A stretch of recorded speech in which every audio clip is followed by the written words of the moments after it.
বিসমিল্লাহির রহমানির রহিম। নবম ও দশম শ্রেণীর প্রিয় শিক্ষার্থীরা, আসসালামু আলাইকুম রহমতুল্লাহি ওয়া বারাকাতুহু। আশা করি তোমরা সকলেই ভালো আছো। পবিত্র মাহে রমজানের শুভেচ্ছা তোমাদেরকে। সিয়াম সাধনার মাস।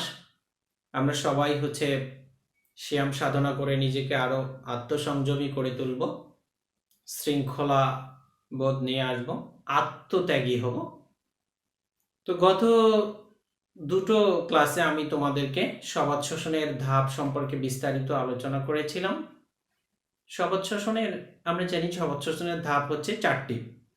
সবাদ শোষণের ধাপ চারটি।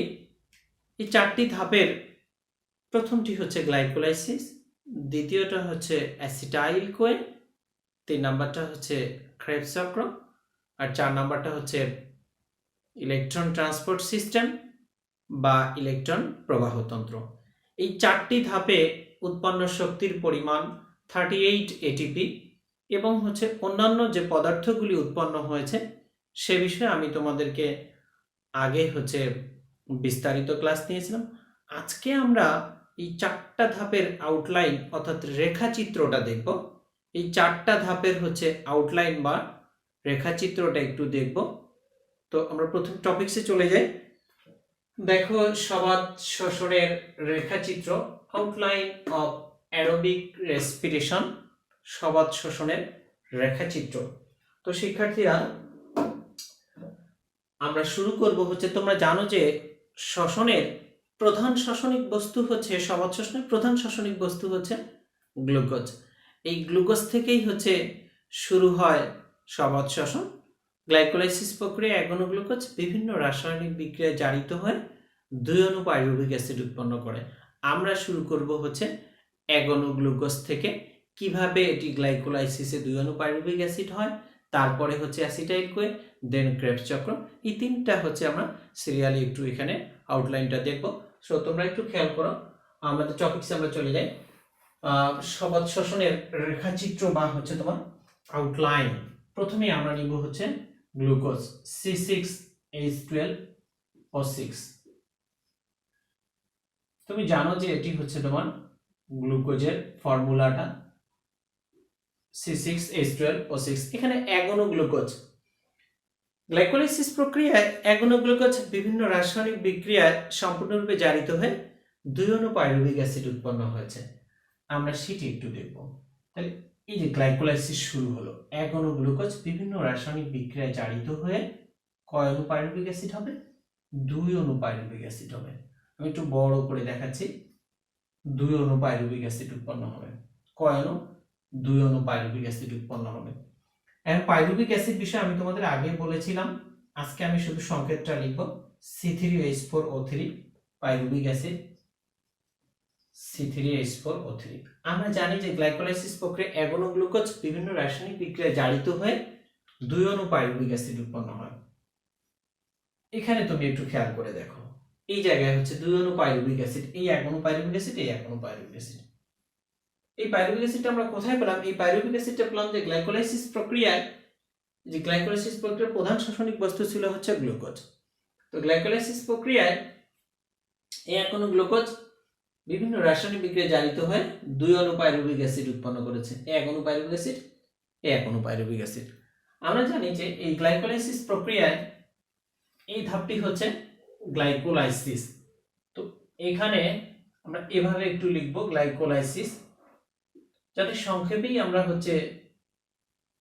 ধাপগুলোর সারসংক্ষেপটা এখানে দেখানোর জন্য এটাকে এজন্যই বলা আউটলাইন। শক্তিটা ঠিক মাঝখানে দেখাবো, অর্থাৎ তোমার গ্লাইকোলাইসিস, অ্যাসিটাইল কোয়ে, ক্রেবস চক্র সবগুলোর এনার্জি বা শক্তিটা আমরা ঠিক মাঝখানে দেখব। এনার্জিটা মাঝখানে। তাহলে এই গ্লাইকোলাইসিস প্রক্রিয়া তোমরা জানো যে এখানে 4 অণু এটিপি উৎপন্ন হয়। প্রথমে 4 অণু এটিপি উৎপন্ন হয়, এর মধ্যে 2 অণু এটিপি খরচ হয়ে যায়। এই 2 অণু এটিপি এখানে, এই 2 অণু এটিপি এখানে। 4 অণুর মধ্যেই যে 2 অণু খরচ হয়ে গেছে, 2 অণু এটিপি এখানে। আর কি উৎপন্ন হয়? 2 অণু NADH2 উৎপন্ন হয়। 2 অণু তোমার NADH2 উৎপন্ন হয়। এই যে 2 অণু NADH2 এখানে উৎপন্ন হচ্ছে, শক্তিটা এটা। তাহলে তুমি একটু খেয়াল করে দেখো, এই 4 অণু এটিপি এর মধ্যে 2 অণু এটিপি খরচ হয়েছে, তার মানে দ্যাট মিন্স নিট উৎপাদন হচ্ছে 2 অণু এটিপি আর 2 অণু NADH2, 2 অণু এটিপি। আর আমরা জানি যে 2 অণু NADH2 সমান সমান হচ্ছে 2 গুণ 3 অর্থাৎ 6 এটিপি, আর হচ্ছে 2টা এটিপি, এখানকার টোটাল হচ্ছে 8টা এটিপি। এবার আসি আমরা হচ্ছে তোমার অ্যাসিটাইল কোয়ে পর্যায়ে। এবারে 2 অণু পাইরুভিক অ্যাসিড কোন পর্যায়ে প্রবেশ করে? অ্যাসিটাইল কোয়ে পর্যায়ে প্রবেশ করে। অ্যাসিটাইল কোয়ে পর্যায়ে কি পাইরুভিক অ্যাসিড, তাহলে গ্লাইকোলাইসিস প্রক্রিয়া আমরা 2 অণু পাইরুভিক অ্যাসিড পেলাম। এই 2 অণু পাইরুভিক অ্যাসিড কোথায় আসে? অ্যাসিটাইল কোয়ে পর্যায়ে প্রবেশ করে। অ্যাসিটাইল কোয়ে পর্যায়ে এটা আসার পরে অ্যাসিটাইল কোয়ে পর্যায়ে আসবে অ্যাসিটাইল কোয়ে। এখন এই অ্যাসিড 2 অণু পাইরুভিক অ্যাসিডটা হচ্ছে তোমার অ্যাসিটাইল কোয়ে পর্যায়ে প্রবেশ করে। এই জন্য তোমার বইয়ে খেয়াল করে দেখবা যে অ্যাসিটাইল কোয়ে লিখে এইদিকে একটু তীর চিহ্নটা দেওয়া, দ্যাট মিন্স এরা অ্যাসিটাইল কোয়ে পর্যায়ে প্রবেশ করতেছে। অ্যাসিটাইল কোয়ে দিয়ে এদিকে, তাহলে অ্যাসিটাইল কোয়ে পর্যায়ে প্রবেশ করার পরে এখানে কি কি উৎপন্ন হলো সেটা আমরা দেখব। এখানে উৎপন্ন হয়েছে অ্যাসিটাইল কোয়ে পর্যায়ে প্রবেশ, দ্যাট মিন্স এটা নামকরণটা কেন হয়েছে অ্যাসিটাইল কোয়ে পর্যায়ে? নামকরণটা হয়েছে যে এখানে 2 অণু অ্যাসিটাইল কোয়ে উৎপন্ন হয়, এই জন্যই নামকরণ করা হয়েছে অ্যাসিটাইল কোয়ে পর্যায়ে। তাহলে এখানে উৎপন্ন হয়েছে কি অ্যাসিটাইল কোয়ে, 2 অণু অ্যাসিটাইল কোয়ে, এখানে 1 অণু অ্যাসিটাইল কোয়ে আর 1 অণু অ্যাসিটাইল কোয়ে। এগুলো কিভাবে উৎপন্ন হয়েছে আমি তোমাদের ক্লাসে এগুলো বিস্তারিত দেখিয়েছি। তাহলে অ্যাসিটাইল কোয়ে, অ্যাসিটাইল কোয়ে, এখানে হচ্ছে 1 অণু অ্যাসিটাইল কোয়ে, এখানে 1 অণু অ্যাসিটাইল কোয়ে। আমরা জানি এবার হচ্ছে তোমার এই পর্যায়ে আবার কার্বন ডাইঅক্সাইড উৎপন্ন হয়। কয় অণু কার্বন ডাইঅক্সাইড উৎপন্ন হয়? 2 অণু। ওই 1 অণু কার্বন ডাইঅক্সাইড এদিকে আর এই 1 অণু কার্বন ডাইঅক্সাইড এদিকে। তাহলে অ্যাসিটাইল কোয়ে পর্যায়ে তোমরা জানো যে 2 অণু অ্যাসিটাইল কোয়ে, 2 অণু কার্বন ডাইঅক্সাইড এবং 2 অণু NADH2 উৎপন্ন হয়। এখন এই যে 2 অণু NADH2 তুমি যে দেখাবা এখানে তোমার বইয়ে দেয়া আছে এদিকে 2 ওদিকে 2, 2 2 4 দেখা আছে, আসলে না, ওখানে একটু কারেকশন করতে হবে যে 1 অণু করে NADH2 উৎপন্ন হবে। দ্যাট মিন্স এখানে 1 অণু NADH2, এখানে 1 অণু NADH2। আমরা জানি যে এই যে 1 অণু পাইরুভিক অ্যাসিড থেকে হচ্ছে উৎপন্ন হবে 1 অণু কার্বন ডাইঅক্সাইড, 1 অণু অ্যাসিটাইল কোয়ে আর 1 অণু NADH2। তাহলে সুতরাং এই যে 1 অণু কার্বন ডাইঅক্সাইড, 1 অণু অ্যাসিটাইল কোয়ে আর 1 অণু NADH2, এখানে NADH2। তাহলে এইদিকেও সেম ওই 1 অণু পাইরুভিক অ্যাসিড থেকে হচ্ছে 1 অণু কার্বন ডাইঅক্সাইড, 1 অণু অ্যাসিটাইল কোয়ে আর 1 অণু NADH2। শক্তিটা সবসময় হচ্ছে তোমার আমরা মাঝখানে দেখি, শক্তিটা মাঝখানে দেখি, এই জন্য এরকম তীর চিহ্ন দেওয়া। এনার্জি গুলো অর্থাৎ আমরা জানি যে এটিপি, NADH2, FADH2, GTP যেগুলো আছে এগুলো সবগুলোকে এনার্জিতে অর্থাৎ আমরা এটিপিতে কনভার্ট করি, এই জন্য এভাবে এখানে দেখানো। এবার এই অ্যাসিটাইল কোয়েটা কোথায় প্রবেশ করবে? 2 অণু অ্যাসিটাইল কোয়ে এবার আসবে হচ্ছে ক্রেবস চক্র, সমাজ শ্বসনের সবচেয়ে গুরুত্বপূর্ণ ধাপ। তোমরা জানো যে এটা একেবারে সবচেয়ে বেশি শক্তি উৎপন্নকারী ধাপ। এখানে হচ্ছে তোমার 24টি এটিপি উৎপন্ন হবে, সেই 24টি এটিপি উৎপন্নকারী ধাপ ক্রেবস চক্র। এবার এই অ্যাসিটাইল কোয়েটা কোথায় প্রবেশ করবে? অ্যাসিটাইল কোয়েটা চলে আসবে হচ্ছে তোমার ক্রেবস চক্রে প্রবেশ করবে। কোথায় প্রবেশ করবে? ক্রেবস সাইকেলে প্রবেশ করবে। ক্রেবস সাইকেল অর্থাৎ ক্রেবস চক্রে হচ্ছে প্রবেশ করবে। ক্রেবস চক্রে এটা প্রবেশ করবে। এখন এখানে ক্রেবস চক্র, এটা ওই অ্যাসিটাইল কোয়েটা কোথায় প্রবেশ করবে? ক্রেবস চক্রে প্রবেশ করবে। তো কোথায় প্রবেশ করবে? ক্রেবস চক্রে প্রবেশ করবে। প্রবেশ করার পরে এখানে আমরা লিখব হচ্ছে ক্রেবস সাইকেল, এখানেও সেম লিখব ক্রেবস সাইকেল। আচ্ছা, এখন তুমি এখানে একটু খেয়াল করে দেখো যে ক্রেবস চক্রে কিন্তু সবচেয়ে বেশি শক্তি উৎপন্ন হয়েছে। এই ক্রেবস চক্রে সবচেয়ে বেশি শক্তি উৎপন্ন হয়েছে। আমরা জানি যে ক্রেবস চক্রে হচ্ছে তোমার কার্বন ডাইঅক্সাইড উৎপন্ন হয়েছে, কয় অণু কার্বন ডাইঅক্সাইড উৎপন্ন হয়েছে? 2 অণু আর 2 অণু করে। আমি একটু রিভিউ দিয়ে দিই তোমাদেরকে, সেটি হচ্ছে এখানে খেয়াল করে দেখো যে অ্যাসিটাইল কোয়ে, 1 অণু অ্যাসিটাইল কোয়ে আর এই যে 1 অণু অ্যাসিটাইল কোয়ে, 2 অণু অ্যাসিটাইল কোয়ে এখানে। এখন প্রতি অণু অ্যাসিটাইল কোয়ে থেকে ক্রেবস চক্রে 2 অণু কার্বন ডাইঅক্সাইড হয়, 2 অণু কার্বন ডাইঅক্সাইড হয়, 3 অণু NADH2, 1 অণু FADH2 এবং 1 অণু GTP। তো আমরা ওই যেগুলো হচ্ছে তোমার কোএনজাইমগুলো NADH2 FADH2 GDP এগুলি এখানে লিখবো। কার্বন ডাই অক্সাইডটা হচ্ছে তোমরা বাইরের দিকেও দেখাতে পারো অথবা এভাবেও দেখাতে পারো। তাহলে কার্বন ডাই অক্সাইড কয় অণু হবে? 2 অণু কার্বন ডাই অক্সাইড। এখানে কয় অণু কার্বন ডাই অক্সাইড হবে? 2 অণু কার্বন ডাই অক্সাইড। তাহলে 2 অণু কার্বন ডাই অক্সাইড, প্রথমে 2 অণু কার্বন ডাই অক্সাইড, অর্থাৎ এই যে 1 অণু অ্যাসিটাইল কোয়ে থেকে 2 অণু কার্বন ডাই অক্সাইড উৎপন্ন হলো। তারপরে এখানে শক্তি কি কি উৎপন্ন হয়েছে? 3 অণু NADH2, আর কি উৎপন্ন হয়েছে? 1 অণু FADH2, 1 অণু GDP।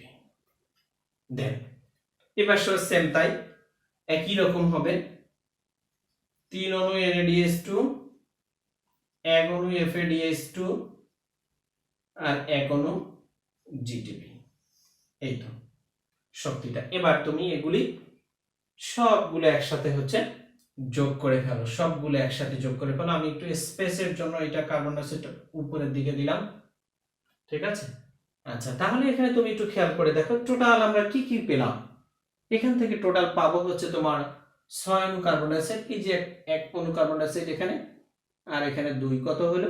তাহলে হচ্ছে 3 আর এই যে 4 আর হচ্ছে 2 6, অর্থাৎ হচ্ছে তোমার অ্যাসিটাইল কোয়ে পর্যায়ে কার্বন ডাই অক্সাইড উৎপন্ন হচ্ছে 1 অণু, আর 1 অণু হচ্ছে 2 অণু, আর ক্রেট চক্রে এসে হচ্ছে 2 আর 2 4 অণু, অর্থাৎ 4 আর হচ্ছে 2 6। তাহলে সর্বশেষ আমরা কি পাবো? শ্বসন প্রক্রিয়া সর্বশেষ কি পাবো? 6 অণু কার্বন ডাই অক্সাইড, 6 অণু পানি, আর তুমি এগুলি সবগুলো যদি যোগ করো এটিপিটা, তাহলে আমরা গ্লাইকোলাইসিস প্রক্রিয়া পাই 8টা এটিপি, অ্যাসিটাইল কোয়েতে পাই হচ্ছে 6টা এটিপি, ক্রেবস সাইকেলে পাই হচ্ছে তোমার 24টা এটিপি, এই টোটাল হচ্ছে 38টা এটিপি, 38 এটিপি। আর আমরা কিছু হচ্ছে তাপ শক্তি পাবো এখানে, এই তাপ শক্তি কিছু পাবো এখানে, তাপ শক্তি। এইটা হচ্ছে তোমার এই সবাত শোষণে, সবাত শোষণ আমি একটু উপরে এটা দিলাম, এটা হলো সবাত শোষণে উৎপাদিত শক্তি, তারপরে পানি, কার্বন ডাই অক্সাইড ইত্যাদি। ওকে, তো তোমরা একটু খেয়াল করে দেখো এই রেখাচিত্র, এখানে কার্বন ডাই অক্সাইড হলো হচ্ছে তোমার 6 অণু, 6 অণু পানি, 38টা এটিপি এবং হচ্ছে তাপ শক্তি। This is the outline of হচ্ছে অ্যারোবিক রেসপিরেশন। এটি হচ্ছে সবাত শোষণের রেখাচিত্র। শিক্ষার্থীরা আমি তোমাদের জন্য আরেকটু রিভিউ দিয়ে দিচ্ছি, সো প্লিজ। প্রথমে আমরা জানি যে গ্লাইকোলাইসিস প্রক্রিয়া 1 অণু গ্লুকোজ বিভিন্ন রাসায়নিক বিক্রিয়ায় জারিত হয়ে 2 অণু পাইরুভিক অ্যাসিড উৎপন্ন হয়। এই যে 1 অণু পাইরুভিক অ্যাসিড আর 1 অণু পাইরুভিক অ্যাসিড, এই পাইরুভিক অ্যাসিড 2 অণু, এবং এখানে প্রথমে 4টা এটিপি উৎপন্ন হয়। তোমরা জানো এই 4টা এটিপির মধ্যে এই 4টি এটিপি এবং 2 অণু NADH2 উৎপন্ন হয়। 4টা এটিপির মধ্যে যে 2টা এটিপি খরচ আছে, এই খরচটা এখানে দেখানো হচ্ছে, এই জন্য গ্লাইকোলাইসিসের নিচে লেখা 2 এটিপি। এবার আসি আমরা হচ্ছে অ্যাসিটাইল কোয়ে পর্যায়ে। অ্যাসিটাইল কোয়ে পর্যায়ে তোমরা জানো যে এই পাইরুভিক অ্যাসিড, এই 1 অণু পাইরুভিক অ্যাসিড আর এই 1 অণু পাইরুভিক অ্যাসিড, অর্থাৎ এই 1 অণু পাইরুভিক অ্যাসিড আর এই 1 অণু পাইরুভিক অ্যাসিড কোথায় প্রবেশ করবে? এরা হচ্ছে তোমার অ্যাসিটাইল কোয়ে পর্যায়ে প্রবেশ করবে। এই জন্য অ্যাসিটাইল কোয়ে দিয়ে চিহ্নটা এখানে, দ্যাট মিন্স এরা অ্যাসিটাইল কোয়ে পর্যায়ে প্রবেশ করতেছে। এখানে এই পাইরুভিক অ্যাসিড অ্যাসিটাইল কোয়েটা এভাবে দেখানো, তার মানে এরা কোথায় প্রবেশ করতেছে? অ্যাসিটাইল কোয়ে পর্যায়ে প্রবেশ করতেছে। আর অ্যাসিটাইল কোয়ে পর্যায়ে প্রবেশ করে এরা কি উৎপন্ন করে? অ্যাসিটাইল কোয়ে উৎপন্ন করে কার্বন ডাই অক্সাইড আর হচ্ছে NADH2। সেই জন্য হচ্ছে এখানে প্রথমে লেখা হচ্ছে, তোমরা বুঝবে যে এটা দিয়ে বোঝাচ্ছে এই অ্যাসিটাইল, এই পাইরুভিক অ্যাসিড অ্যাসিটাইল কোয়ে পর্যায়ে প্রবেশ করতেছে, করার পরে সে কি উৎপন্ন করেছে? অ্যাসিটাইল কোয়ে 1 অণু, এই পাইরুভিক অ্যাসিড, এই পাইরুভিক অ্যাসিডে 1 অণু অ্যাসিটাইল কোয়ে, 1 অণু কার্বন ডাই অক্সাইড এবং 1 অণু NADH2 উৎপন্ন করেছে। ওইদিকে সেম তাই হবে, এই অ্যাসিটাইল কোয়ে কোথা থেকে উৎপন্ন হলো? এই পাইরুভিক অ্যাসিডটা থেকে হচ্ছে 1 অণু অ্যাসিটাইল কোয়ে, 1 অণু কার্বন ডাই অক্সাইড এবং হচ্ছে 1 অণু NADH2। এবার অ্যাসিটাইল কোয়ে প্রবেশ করবে কোথায়? প্রবেশ করবে হচ্ছে তোমার ক্রেবস চক্রে, সবচেয়ে গুরুত্বপূর্ণ ধাপ ক্রেবস চক্রে প্রবেশ করবে। প্রবেশ করার পরে ক্রেবস চক্রে আমরা জানি যে 2 অণু কার্বন ডাই অক্সাইড এবং 1 অণু NADH2 উৎপন্ন হবে। এই জন্য গ্লাইকোলাইসিসের নিচে লেখা 2 অণু কার্বন ডাই অক্সাইড এবং 1 অণু NADH2 উৎপন্ন করে। এই এক অণু অ্যাসিটাইল কোয়ে থেকে 2 অণু কার্বন ডাইঅক্সাইড, 3 অণু NaDH2, 1 অণু FADH2, 1 অণু GTP উৎপন্ন হয়।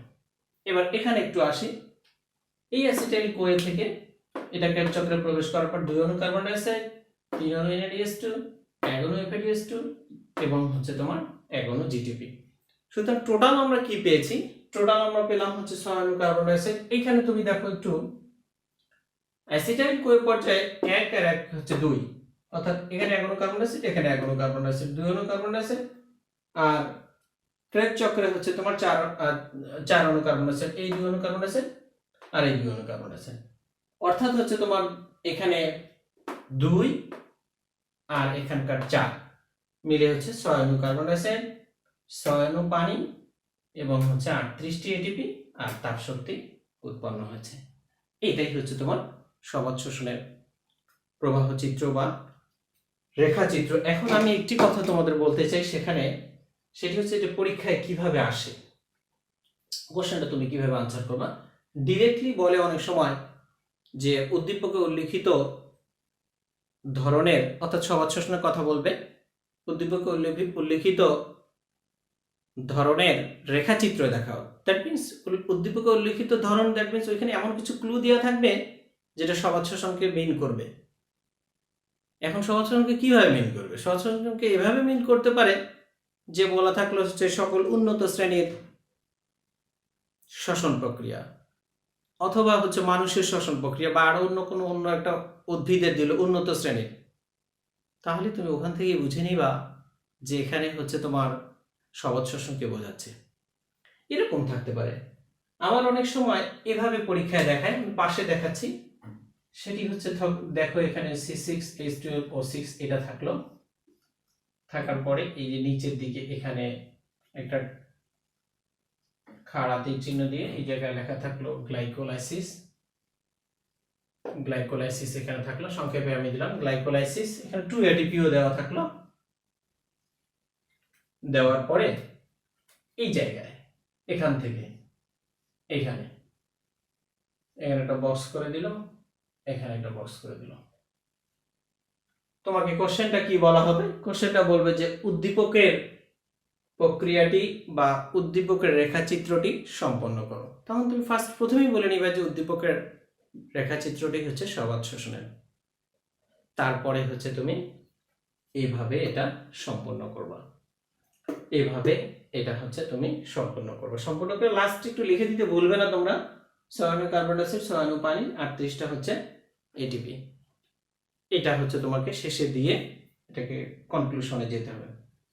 তো প্রিয় শিক্ষার্থীরা, আমি নেক্সট দিন তোমাদের হচ্ছে এটিপির হিসাব এবং গাণিতিক সমাধান নিয়ে ইনশাআল্লাহ আরেকটি ক্লাস নেব। সেই সময় পর্যন্ত তোমরা সকলেই সুস্থ থাকো, সুন্দর থাকো, নিরাপদে থাকো এবং হচ্ছে বাসায় অবস্থান করো। আসসালামু আলাইকুম ওয়া রাহমাতুল্লাহ।